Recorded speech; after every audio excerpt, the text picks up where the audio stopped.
बिस्मिल्लाहिर्रहमानिर्रहीम अस्सलाम वालेकुम। Welcome to online classes class 10 subject mathematics general maths unit 3 algebraic manipulation है। Exercise 3.1 lecture number 31। सबसे पहले हमारे पास थर्ड चैप्टर स्टार्ट करने से पहले उसकी थोड़ा सा इंट्रोडक्शन मैं आपको दे दूं कि हमारे पास इसमें HCF और LCM फाइंड आउट करना होगा। तो हमारे पास HCF क्या है, हाईएस्ट कॉमन फैक्टर, और लीस्ट कॉमन फैक्टर HCF और हाईएस्ट कॉमन फैक्टर LCM।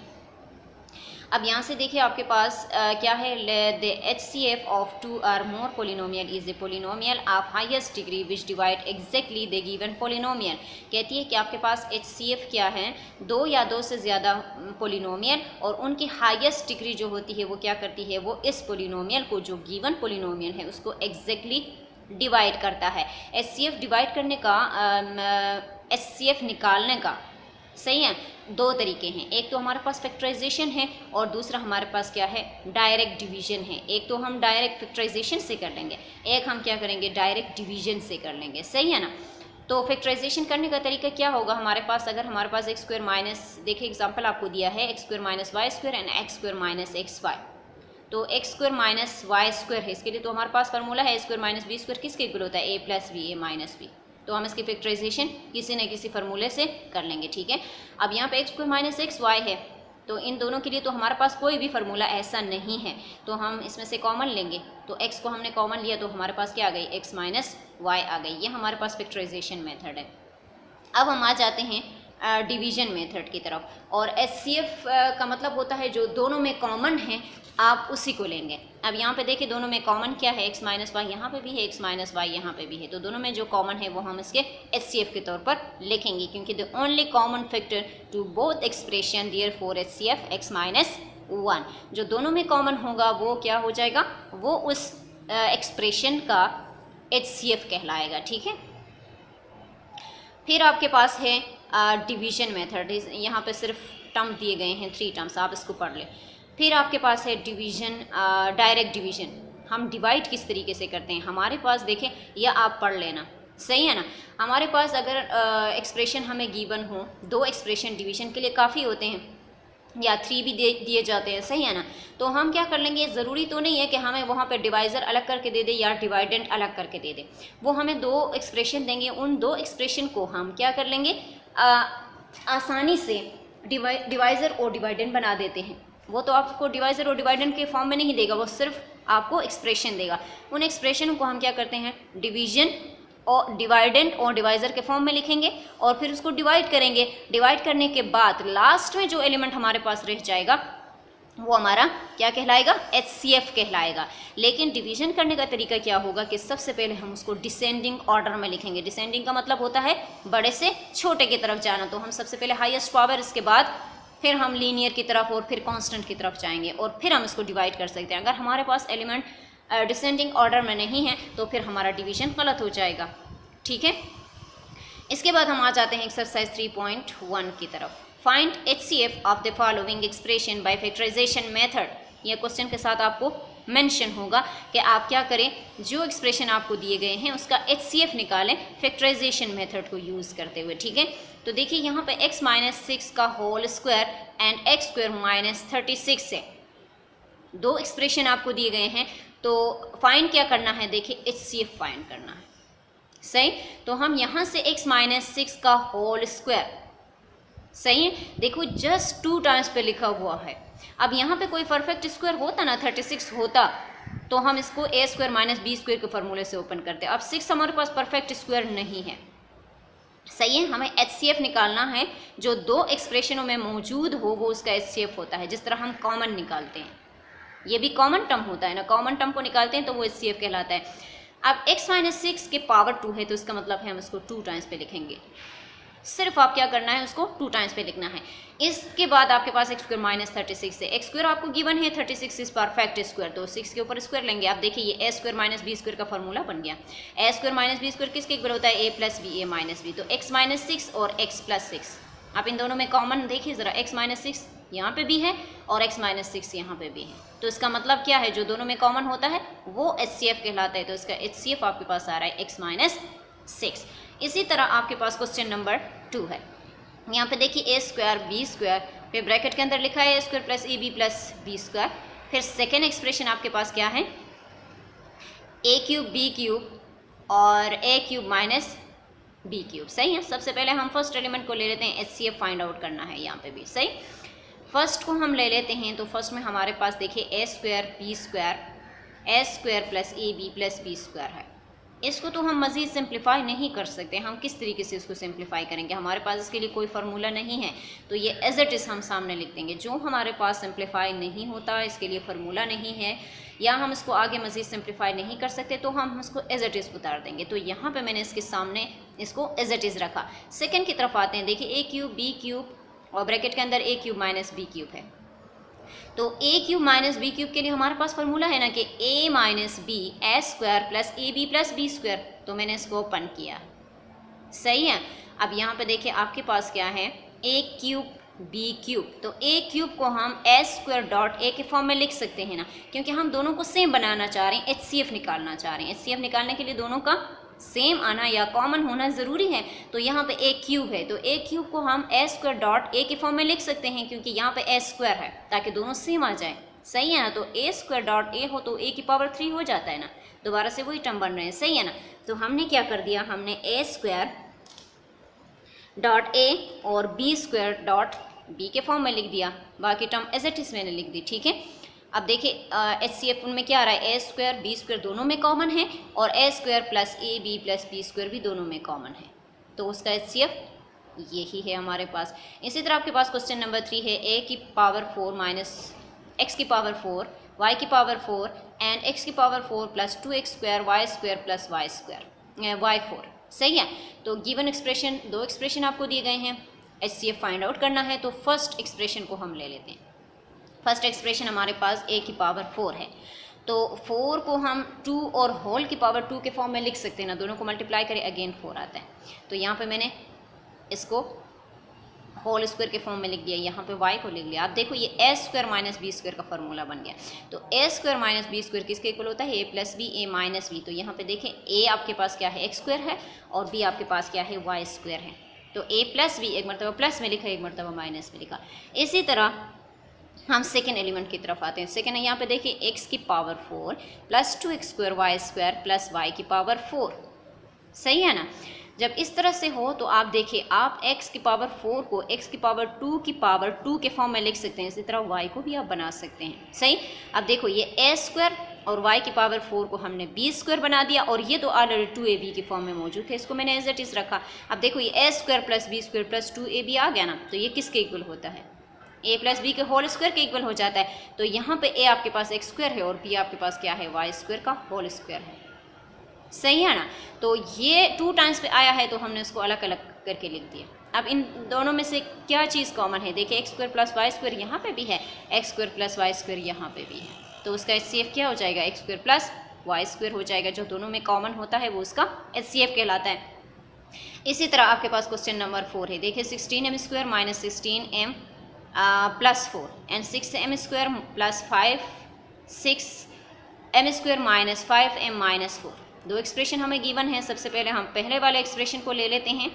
सही है। HCF फाइंड आउट करना है, तो यहाँ से फर्स्ट को ले लिया। तो हमारे पास देखिए पहले हम इसमें से देखते हैं कि हमारे पास कोई एलिमेंट ऐसा है जिसको हम कॉमन ले सकते हैं। तो 4 के टेबल में 4 और 16 दोनों आते हैं, तो हम 4 को कॉमन ले लेते हैं। तो यहाँ पर रह जाता है, देखिए 4 4 ज़रा 16 आता है, तो 4m स्क्वायर। यहाँ पे आपके पास 4 4 ज़रा 16, तो 4m, यहाँ से 4 को हमने कॉमन लिया, तो आपके पास रह जाता है 1। ठीक है ना। अब आपके पास 3 टर्म्स आ गए हैं, तो हम इसकी फैक्टराइजेशन कर लेते हैं, क्योंकि किसी फार्मूले से तो ये सॉल्व नहीं होता। सही है। फैक्टराइजेशन किया तो 2m माइनस 2m प्लस 1। अब 4 टर्म्स बन गए, इन दोनों में से हमने कॉमन लिया, इन दोनों में से हमने कॉमन लिया, तो आपके पास आ गए 4 2m माइनस 1 और 2m माइनस 1। अब हम सेकेंड की तरफ आते हैं। अब ये मजीद सिंप्लीफाई नहीं होता। 6m square plus 5m minus 4। Already हमारे पास 3 टर्म्स हैं, कॉमन हम ले नहीं सकते, तो हम क्या कर लेंगे, इसकी फैक्टराइजेशन करते हैं डायरेक्ट। सही है ना। अब देखिए मल्टीप्लाई करें क्या आ जाए, 24 आ जाए, प्लस माइनस करें आपके पास 5 आ जाए। तो हमने 4 टर्म्स बना दिए और फिर इनमें से हमने कॉमन लिया। तो यहाँ पे आपके पास आ गए 3m+4 और 2m-1। अब इन दोनों में देखिए क्या चीज़ कॉमन है, देखिए 2m-1 यहाँ पे भी मौजूद है और 2m-1 यहाँ पे भी मौजूद है। तो आपके पास HCF क्या आ जाएगा, 2m-1 आ जाएगा। इसी तरह आपके पास क्वेश्चन नंबर 5 है और क्वेश्चन नंबर 5 में 3 टर्म्स आपको दिए गए हैं। जिस तरह बाकियों में 2 टर्म्स आपको दिए गए थे ना, इसमें आपको 3 टर्म्स दिए गए हैं। फर्स्ट टर्म यहाँ पे कॉमा डाल के सेकेंड टर्म और फिर थर्ड टर्म। पहले हम फर्स्ट टर्म को ले लेते हैं, HCF फाइंड आउट करना है।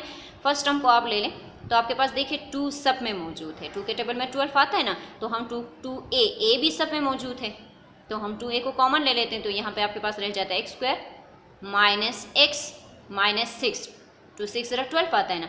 3 टर्म्स जहाँ पे आते हैं वहाँ पे हम फैक्टराइजेशन कर लेते हैं। यहाँ से हमने फैक्टराइजेशन की, कॉमन लिया, तो हमारे पास यहाँ से आ गया 2a x - 3 x + 2। फिर हम सेकेंड टर्म की तरफ आते हैं। सेकेंड हमारे पास देखिए 3 टर्म्स हैं और 7 है, 3 है और 6 है। ये तीनों एक दूसरे के टेबल में तो नहीं आते, तो कॉमन हम ले नहीं सकते। a² सब में मौजूद है, तो हम a² कॉमन ले लेते हैं। तो यहाँ पे आपके पास 3x² - 7x - 6 आ जाएगा। अब आप क्या करें, 3 टर्म्स आपके पास आए हैं, आप इसकी मिड टर्म को ब्रेक करके फैक्टराइजेशन करें। फैक्टराइजेशन हमने की तो हमारे पास देखें, अब देखिए यहाँ पे जो है 2a है, यानी a + a है, ये सही है ना। तो हाँ, यहाँ पे आपके पास a की 3 है, a² है, तो a² को a.a के फॉर्म में मैंने लिख दिया, ताकि इनमें से ये मैं क्यों कर रही हूँ कि हम इसमें से कॉमन ले सकें, सही है। फिर आपके पास थर्ड वाला है, थर्ड वाला एक्सप्रेशन हमने लिया, यहाँ से भी a की 3 को हम कॉमन ले लेंगे। हमारे पास 3 टर्म्स, अगेन इसकी फैक्टराइजेशन करें तो यहाँ पे आपके पास a की 3 है, a³ को हम a² के फॉर्म में लिख सकते हैं ना, दोबारा से मल्टीप्लाई करें a³ आ जाएगा, सही है। ये हम कॉमन लेने के लिए कर रहे हैं। अब देखो एक a यहाँ पे भी मौजूद है, एक a यहाँ पे भी मौजूद है, यहाँ पे 2a है, इसका मतलब है ये a + a है, तो इसका मतलब a यहाँ पे भी मौजूद है। तो a हमने कॉमन लिया, जो कॉमन होता है वो HCF कहलाता है। x - 3 एंड x - 3, तो हमारे पास HCF क्या आया है, a x - 3 आया है। फिर आपके पास है find HCF of the expression of the following expression bye direct division method. अभी तक हमने LCM फैक्टराइजेशन से की थी, आप कहती है कि आप डायरेक्ट डिवीजन से इसको करें, सही है। 2 एक्सप्रेशन हमें गिवन है, HCF फाइंड आउट करना है, तो हम अपनी मर्जी से एक्सप्रेशन में से कोई एक एक्सप्रेशन को डिवाइज़र बना देते हैं और दूसरे को डिवाइडेंड बना देते हैं। तो मैंने x² - x - 6 को डिवाइज़र बना दिया और x² - 2x - 3 को डिवाइडेंड बना दिया, ठीक है। अब हम क्या करते हैं, डिवीजन करने का तरीका का क्या होता है, सबसे पहले फर्स्ट जो हमारे पास एलिमेंट आ रहा है उसकी पावर और डिवाइज़र के फर्स्ट एलिमेंट के पावर को कंपेयर करके देख लेना है। अब देखिए इसकी पावर भी 2, इसकी पावर भी 2, हमारे पास दोनों के पावर सेम आए हैं। जब दोनों की पावर सेम आते हैं, बाकी चीज़ों को हम नहीं देखते सेम आते हैं नहीं आते, हम फर्स्ट एलिमेंट को फर्स्ट एलिमेंट के साथ देखते हैं। ये दोनों पावर सेम आ रहे हैं, इसका मतलब है हम होल टर्म को 1 के साथ मल्टीप्लाई करेंगे किसी और के साथ नहीं कर सकते। 1 के साथ मल्टीप्लाई करें तो यहाँ पे x², यहाँ पे -x, यहाँ पे -6 आ जाएगा। अब ये दोनों सेम है, प्लस माइनस लगा दे, कैंसिल आउट हो गए। यहाँ पे साइन हम चेंज करते हैं ना, यहाँ पे माइनस के नीचे प्लस लगा दिया, तो जो हमने लगाया है वो साइन और जो यहाँ पे -2 है ये दोनों काउंट होंगे, ये माइनस इग्नोर करेंगे। तो प्लस माइनस माइनस होता है, बड़ी वैल्यू के साथ माइनस है, तो 2 से 1 को निकाले -6 आता है। यहाँ पे 3, यहाँ पे 6 है, 6 के साथ साइन हमने चेंज किए तो बड़े वैल्यू के साथ प्लस है, प्लस आ जाएगा। 6 और 3 दोनों प्लस और माइनस फॉर्म में है, तो यहाँ पे आ जाएगा +3। जब यहाँ पे स्टार्ट में माइनस आ जाए ना, हम उसको ख़त्म करेंगे, ठीक है। इसको ख़त्म करने के बाद ही हम इसको डिवाइड करते हैं। तो यहाँ से -1 को आप कॉमन ले लें, जब -1 को कॉमन लेंगे तो यहाँ से अंदर का जो साइन है वो चेंज हो जाएगा, तो ये माइनस में कन्वर्ट हो गया। अब x - 3 बन गया। अब x - 3 इसका क्या आया है, रिमाइंडर आया है। अब जो इसका रिमाइंडर आया है इसको आप डिवाइज़र बना देंगे और ये डिवाइज़र जो है, जो हमने स्टार्ट में डिवाइज़र बनाया था, इसको डिवाइडेंड बना देंगे। यहाँ पे कंफ्यूज नहीं होना है, जो रिमाइंडर आया है वो रिमाइंडर आपके क्या बन जाएगा, डिवाइज़र बन जाएगा, और जो पहला डिवाइज़र है वो डिवाइज़र डिवाइडेंड बन जाएगा, सही। अब पहले फर्स्ट एलिमेंट और फिर डिवाइज़र के फर्स्ट एलिमेंट की पावर को चेक करें। ये 1x है, ये 2x है, तो इस x - 3 के साथ हम क्या मल्टीप्लाई करें, कितने और x मल्टीप्लाई करें, x² बन जाए। सिर्फ एक x की ज़रूरत है ना, तो देखो मैंने यहाँ पे x को x - 3 के साथ मल्टीप्लाई किया तो x² आ जाएंगे, यहाँ से -3x, तो यहाँ से एक्स स्क्वायर आ जाएगा, यहाँ से -3x, यहाँ से साइन चेंज करें, दोनों सेम है, प्लस माइनस एक दूसरे को कैंसिल करेंगे, यहाँ पे माइनस था हमने प्लस लगा दिया, तो 3 से 1 को निकाले आपके पास आता है 2x, बड़े वैल्यू के साथ प्लस है और ये 6 आ गया। अब देखो x तो हमारे पास मौजूद है, किस चीज़ की कमी है, 2 की कमी है ना, तो हम डायरेक्ट 2 के साथ इसको मल्टीप्लाई करेंगे होल टर्म को। देखें 2x और फिर 2 3 ज़रा -6, यहाँ पे मैंने लिख दिया, प्लस माइनस चेंज करें, कैंसिल आउट 0। तो जो लास्ट में रह जाता है, लास्ट डिवाइज़र जो है वो उसका HCF कहलाता है। तो लास्ट डिवाइज़र हमारे पास क्या है, x - 3 है, तो उसका HCF क्या हो जाएगा, x - 3 हो जाएगा। इस तरह आपके पास क्वेश्चन नंबर 7 है, y³ - 3y + 2 and y³ - y 5y² + 7y - 3। सही, दो एक्सप्रेशन हमें गिवन है, HCF फाइंड आउट करना है, डायरेक्ट डिवीजन करनी है। तो हमने एक जो हमें एक्सप्रेशन गिवन था उसको डिवाइज़र बना दिया, दूसरे को डिवाइडेंड बना दिया। फर्स्ट और फर्स्ट के जो पावर हैं उनको चेक करना है, दोनों सेम है। होल टर्म को, ये डिवाइज़र के होल टर्म नहीं है, उसको 1 के साथ मल्टीप्लाई कर, दोबारा से वही सारा आ जाएगा हमारे पास। तो यहाँ पे देखें y³ 3, अब यहाँ पे देखें -3y है। हम क्या करते हैं, जब डिवाइड करते हैं तो लाइक टर्म को एक दूसरे के नीचे लिखते हैं ना, तो यहाँ पे तो स्क्वायर है, हम स्क्वायर के नीचे नहीं लिख सकते, 3y को हम कहाँ पे लिखेंगे, लीनियर के नीचे लिखेंगे। फिर कांस्टेंट है, कांस्टेंट को कांस्टेंट के नीचे लिख दिया। सही, यहाँ से ऊपर से हम क्या करते हैं, डिसेंडिंग ऑर्डर में लिखते हैं, ये भी याद रखें, डिवीजन में डिसेंडिंग ऑर्डर में लिखना होता है। तो यहाँ पे स्क्वायर वाले को पहले लिख लिया, इसके बाद लीनियर वाले को, देखे 7 और 3 है, दोनों प्लस फॉर्म में है, तो 10y आ गया। फिर इसके बाद कांस्टेंट, तो यहाँ से 3, यहाँ से 2, -5 आ जाएगा। अब स्टार्ट में माइनस हो जाए तो मैंने कहा इसको ख़त्म करें, तो यहाँ से 5 के टेबल में 5 आता है, 5 के टेबल में 10 आता है, तो इसका मतलब है हम -5 को कॉमन लेंगे, तो यहाँ से -5 को कॉमन ले, आपके पास यहाँ से y², ये प्लस माइनस में कन्वर्ट हो जाएगा, ये माइनस प्लस में कन्वर्ट हो जाएगा। सही है, अब ये रिमाइंडर आया है ना, ये रिमाइंडर अगले क्वेश्चन का डिवाइज़र बनेगा और ये डिवाइज़र इसका डिवाइडेंड बनेगा। हमने फिर इसको उठा के यहाँ पे लिख दिया। अब इसके और इसके डिवाइडेंड के फर्स्ट एलिमेंट और डिवाइज़र के फर्स्ट एलिमेंट की पावर चेक करें, तो इसकी पावर 2, इसकी पावर 3, हमें एक y और चाहिए जो इस होल टर्म के साथ मल्टीप्लाई हो तो पावर 3 बन जाए। तो y को होल टर्म के साथ हम मल्टीप्लाई कर रहे हैं। देखिए मेरे पास जगह नहीं था, रफ वर्क आप कॉपी में करेंगे, ठीक है, मेरे पास यहाँ पे स्पेस नहीं था इसलिए मैंने लिखा नहीं है। तो y को होल टर्म के साथ मल्टीप्लाई करें, पहले y को y2 के साथ मल्टीप्लाई करें, y की पावर 3 आ जाएगी, फिर -2y² हो जाएगा। देखिए मैंने यहाँ पे स्क्वायर, हमारे पास यहाँ पे कहीं पे भी स्क्वायर मौजूद नहीं है, जहाँ पे हमारे पास लाइक टर्म नहीं होंगे वो हम स्क्वायर रूट से बाहर निकाल देंगे, तो यहाँ पे y² मैंने बाहर लिख दिया। फिर y को 1 के साथ मल्टीप्लाई करें, y आता है, तो y यहाँ पे लीनियर है ना, दोनों लाइक टर्म है, एक दूसरे के नीचे लिख दिया। यहाँ पे प्लस माइनस करें, ये टर्म तो कैंसिल आउट हो जाएगा। यहाँ से आपके पास डिसेंडिंग ऑर्डर में लिखना है, तो ये प्लस फॉर्म में है, 2y² यहाँ पे आ जाएगा। सही है, फिर यहाँ से देखिए माइनस और माइनस, साइन माइनस का लगेगा, एलिमेंट जमा हो जाएंगे 4y, तो यहाँ से आपके पास आता है 2। अब इसके साथ ये डिवाइज़र जो है, इसके साथ हम क्या मल्टीप्लाई करें कि हमारे पास ये 2y² और 4y और +2 हो जाए, सिर्फ 2y² तो हमारे पास मौजूद है।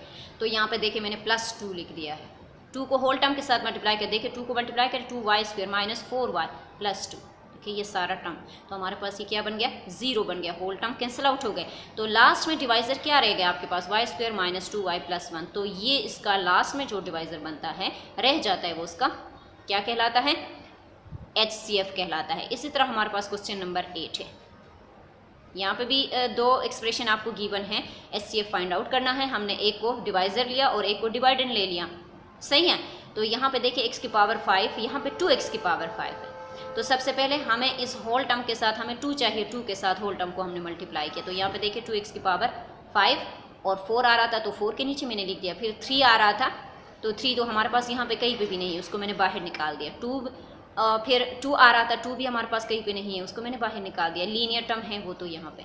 फिर जब हम डिवाइड करते हैं तो हम डिसेंडिंग ऑर्डर में लिखते हैं, तो सबसे पहले हम 4 वालों को, इसके बाद 3 वाला मैंने डाल दिया, इसके बाद 2 वाला डाल दिया, इसके बाद ये लीनियर डाल दिया। अब देखो -6, माइनस शुरू में आता है, हम इसको ख़त्म कर देते हैं, 6 सब में मौजूद है, तो -6 को हमने कॉमन लिया।